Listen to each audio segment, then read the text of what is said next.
Good morning students, स्वागत है आपका आज की इस वीडियो में।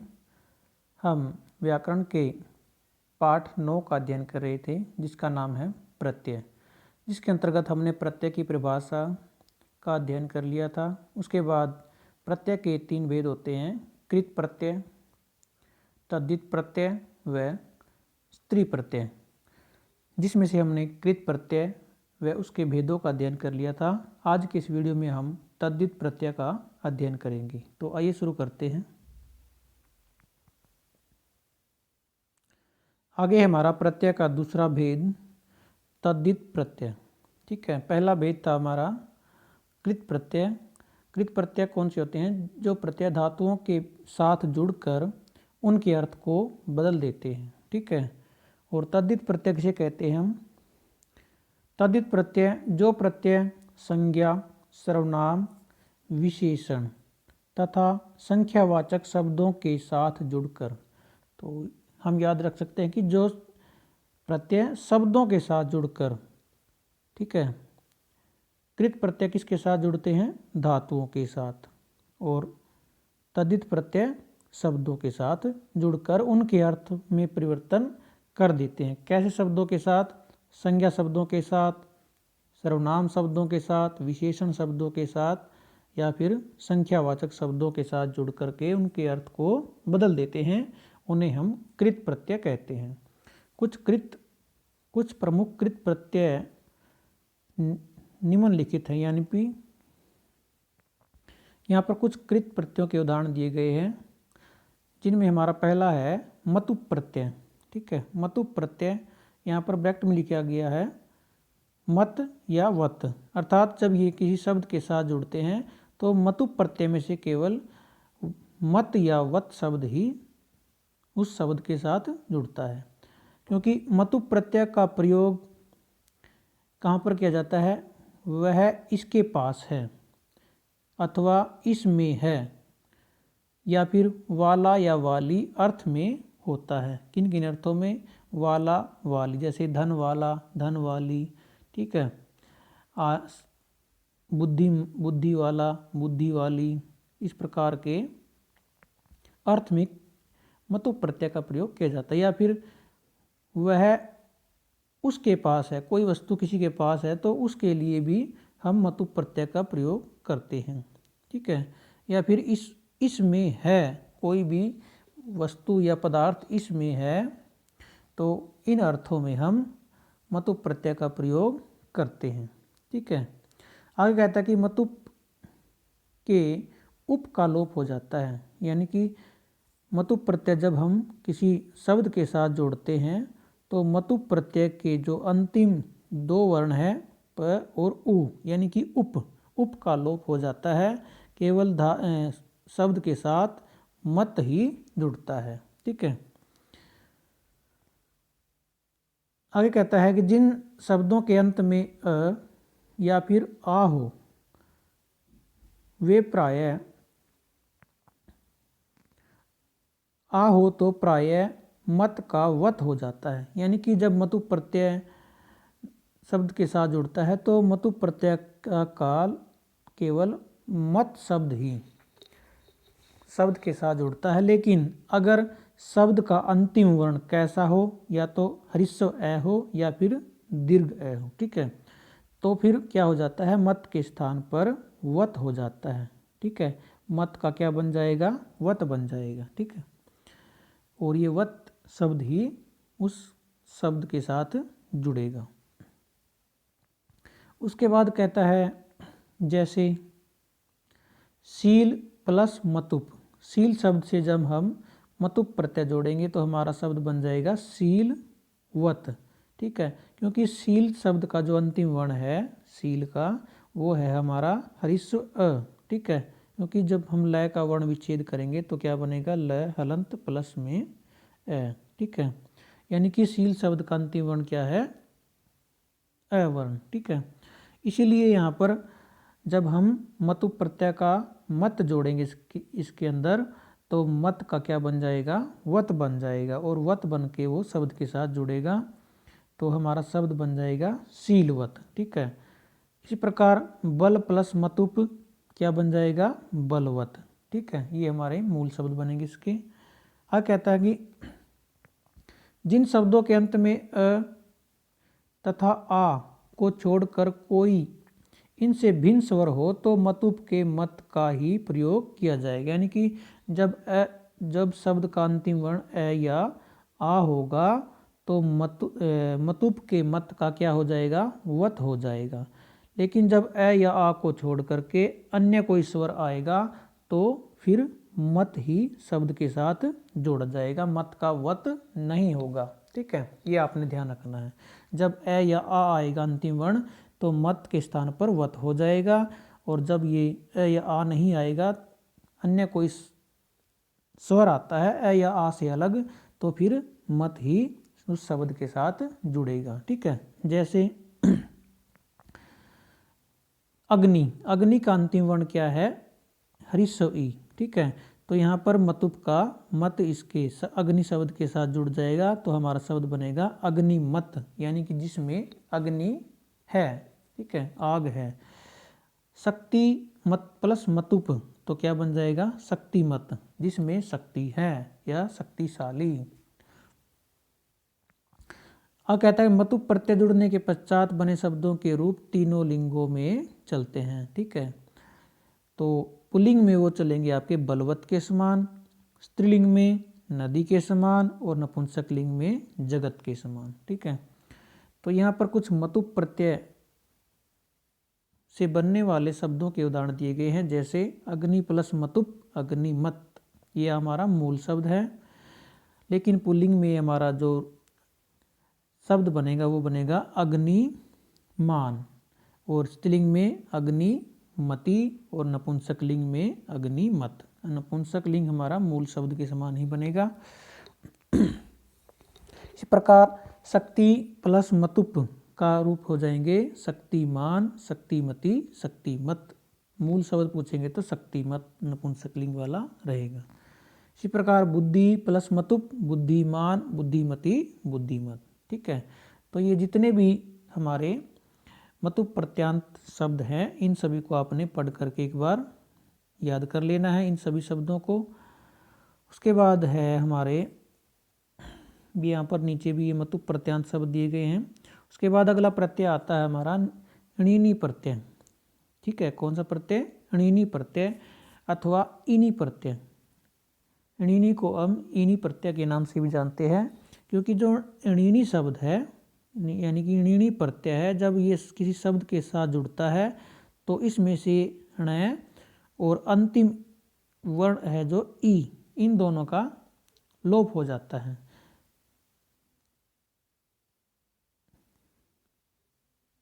ठीक है, तो फिर शब्द के साथ केवल क्या जुड़ता है,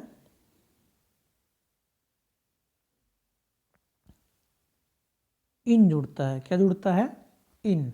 ठीक है,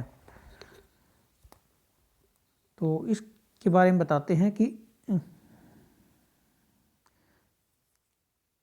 णीनी अथवा इनी प्रत्यय का प्रयोग भी मतुप प्रत्यय की तरह ही क्या वाला या वाली अर्थ को प्रकट करने के लिए किया जाता है। जिस प्रकार मतुप प्रत्यय का प्रयोग वाला, जैसे शक्ति वाला, ठीक है, तो वाला या वाली अर्थ को प्रकट करने के लिए किया जाता है, इसी प्रकार णीनी प्रत्यय का प्रयोग भी वाला और वाली अर्थ को प्रकट करने के लिए किया जाता है। णीनी प्रत्यय का इन शेष रहता, क्या शेष रहता है, इन। ठीक है, ण और अंतिम वर्ण ई का लोप हो जाता है, अतः इसे इन प्रत्यय भी कहा जाता है। इन या इनी प्रत्यय भी इसको बोला जाता है। जैसे धन प्लस णीनी तो क्या हो जाएगा, जो णीनी है आपका, इसमें से केवल इन शेष रहेगा और ये इन ही धन के साथ जुड़ जाएगा, तो क्या बन जाएगा, धनिन। धनिन का अर्थ होता है धन वाला। ठीक है, पाप प्लस णीनी पापिन। ठीक है, पाप करने वाला। कहते हैं णीनी प्रत्यय जुड़ने के पश्चात बनने वाले शब्दों के रूप भी तीनों लिंगों में चलते हैं, ये भी आपने ध्यान रखना है। पुल्लिंग में चलेंगे ये दंडिन के समान, स्त्रीलिंग में नदी के समान, और नपुंसक लिंग में वारी के समान। ठीक है, आगे कुछ णीनी प्रत्यांत शब्दों के उदाहरण दिए गए हैं, जैसे धन प्लस णीनी धनिन, ये आपका मूल शब्द बनेगा, लेकिन पुल्लिंग में धनी बनेगा, धनी, और नपुंसकलिंग में धनिनी, और स्त्रीलिंग में धनिनी और नपुंसकलिंग में धनी। ठीक है। इसी प्रकार सुख का बनेगा आपका सुखी, सुखीनी और सुखी। इसी प्रकार पाप का पापी, पुल्लिंग में पापी, स्त्रीलिंग में पापिनी और नपुंसकलिंग में पापी। ठीक है। तो इस ऋणी प्रत्यय के भी सभी उदाहरण आपने ये पढ़ लेने हैं, पढ़ के एक बार इनको याद कर लेना। ठीक है। उसके बाद हमारा अगला प्रत्यय आता है ठक प्रत्यय। ठीक है। ठक, ठें और ठन प्रत्यय, ठक, ठें और ठन प्रत्यय। तो इन तीनों प्रत्यय में से केवल एक शब्द आपका शेष बचता है, ठक में से भी, ठन में से भी और ठें में से भी। ठ का तीनों में लोप हो जाता है जब ये किसी शब्द के अंत में जुड़ते हैं। ठीक है। तो इसके बारे में कहता है कि ठक आदि प्रत्ययों का प्रयोग विशेषण शब्द बनाने के लिए किया जाता है। कैसे शब्द बनाने के लिए? विशेषण शब्द, ये आपको ध्यान रखना है। ठक प्रत्यय कब जुड़ेगा? जब हमें किसी शब्द का विशेषण शब्द बनाना हो। इसमें शब्द के साथ इक जुड़ता है। क्या जुड़ता है? इक, यानी कि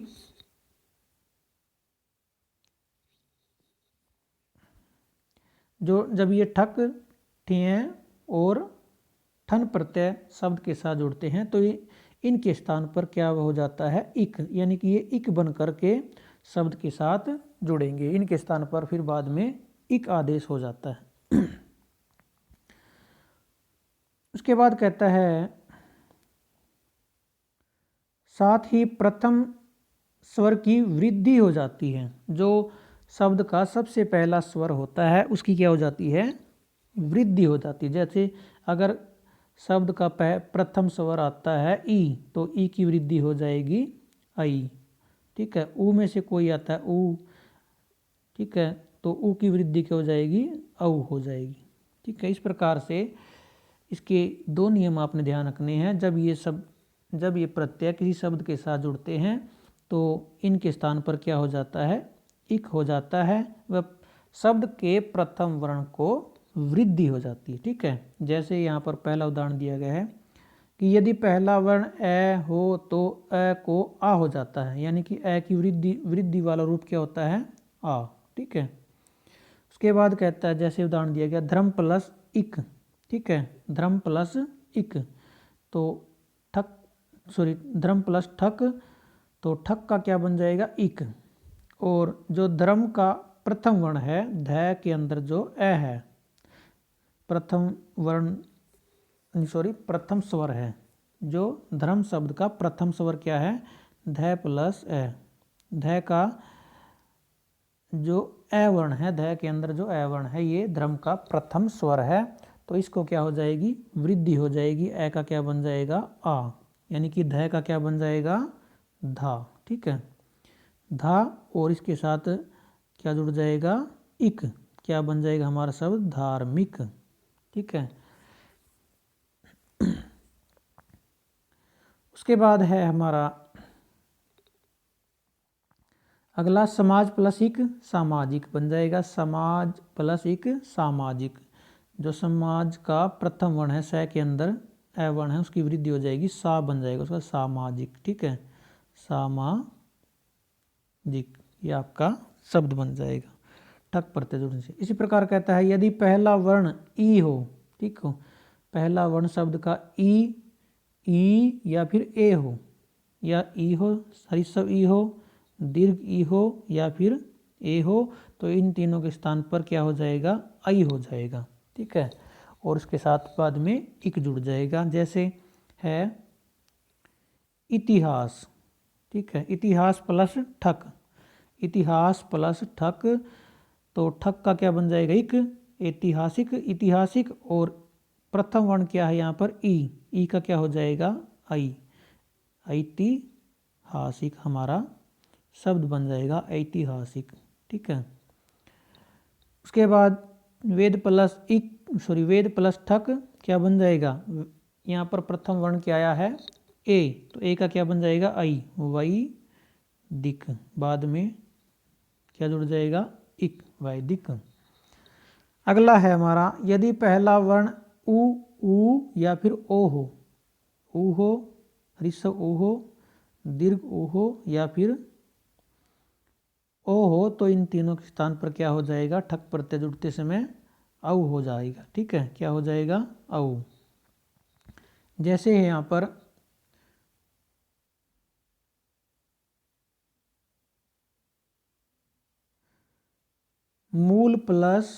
पुराण प्लस ठक पौराणिक।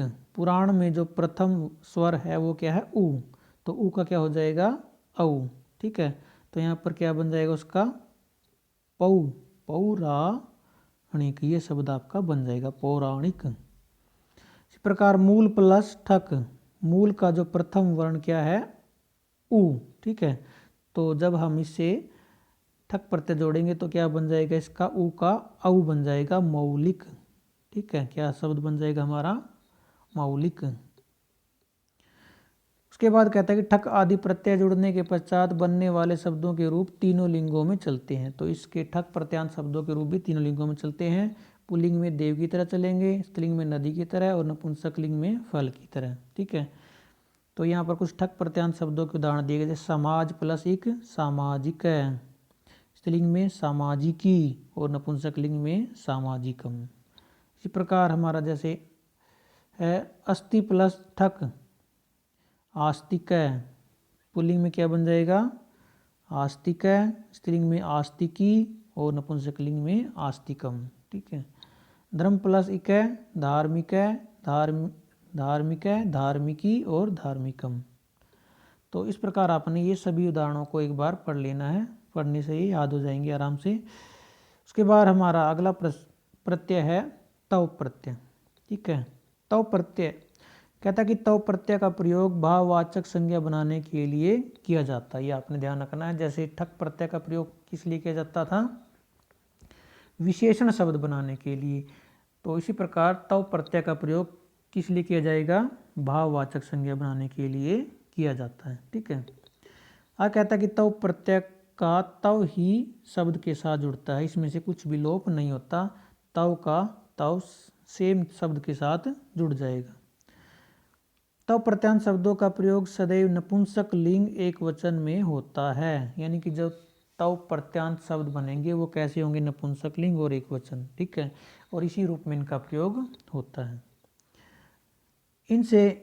इनके रूप फल के समान चलते हैं, जितने भी ये तव प्रत्यांत शब्द होते हैं उनके रूप किसके समान चलेंगे, फल के समान। ठीक है, तो यहाँ पर कुछ तव प्रत्यांत शब्दों के उदाहरण दिए गए हैं, जैसे बंधु प्लस तव क्या बनेगा, बंधुत्वम।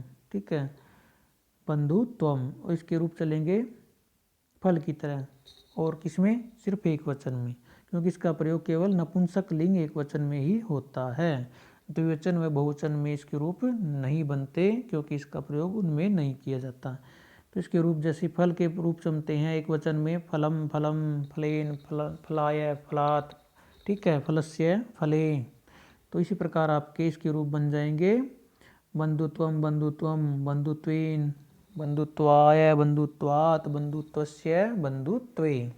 ठीक है, तो ये सभी एक एक शब्द है इस प्रत्यय के, तो ये सभी ये शब्द आपने पढ़कर याद कर लेने हैं। जैसे लघु प्लस तव लघुत्वम।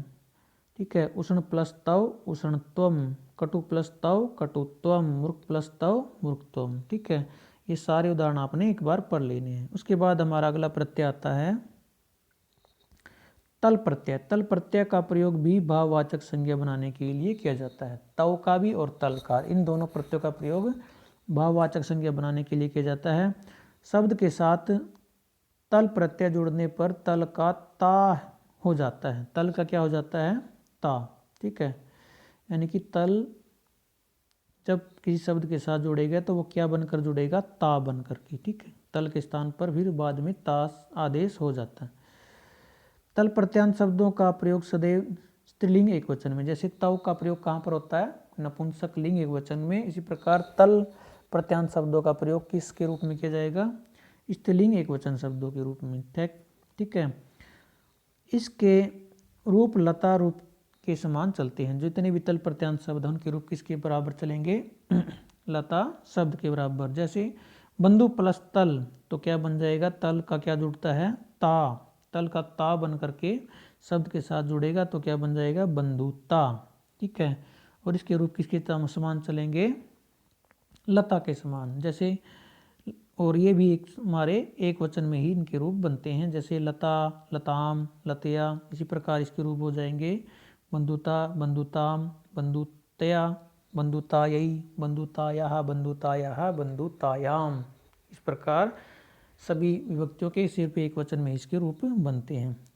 इस प्रकार आपके अन्य शब्द बनते हैं गुरु प्लस तल गुरुता और वीर प्लस तल वीरता, और इन सभी के रूप लता के समान चलेंगे। तो ये इसके उदाहरण भी, जितने भी उदाहरण हैं आपने एक बार पढ़कर याद कर लेना है। ठीक है। तो आज की इस वीडियो में हम यहीं तक पाठ का अध्ययन करेंगे। आगे हमारे स्त्री प्रत्यय आते हैं जिनको हम नेक्स्ट वीडियो में अध्ययन करेंगे। तो आज हमने जितने भी प्रत्यय पढ़े हैं तद्धित के, तो उन सभी प्रत्ययों के उदाहरण आपने याद कर लेने हैं। जैसे आपने पढ़ा आज मतु प्रत्यय। ठीक है। मतु प्रत्यय, तल प्रत्यय, तव प्रत्यय। ठीक है। और ठक प्रत्यय, ठक, ठय और ठन। ठीक है। इन सभी प्रत्ययों के जितने भी उदाहरण दिए गए हैं इसमें पुस्तक में, तो उन सभी को आपने याद कर लेना है। इन उदाहरणों को ही पेपर में पूछा जाता है। तो आज की इस वीडियो में सिर्फ इतना ही। धन्यवाद।